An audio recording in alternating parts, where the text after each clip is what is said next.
ওরে ৭০,০০০ পর্দা দিয়ে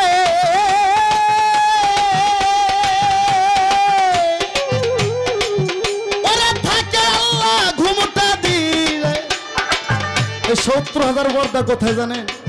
এই যে বায়ামোর একটা স্থান আছে, এক টুকরো মাংস তার উপর এক টুকরো মাংস তার উপর এক টুকরো মাংস তার উপর এক টুকরো মাংস, এভাবে ৭০,০০০ পর্দা ভেদ কইরা তার নিচে এক টুকরো মাংস আছে, যেটা ইংলিশে বলা হয়েছে হাড়, আর আরবিতে সাধু ভাষায় বলে হচ্ছে কাল, যেখানে আল্লাহর বাসস্থান।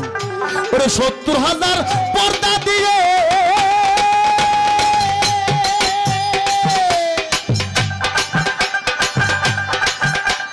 থাকে আল্লাহ ঘুমটা দিয়ে। আরে দরজাতে ইবলিস যায়া পহরা দেয় সব সময়। মিমের পর্দা খুলে দেখো সামনে আল্লাহ কথা।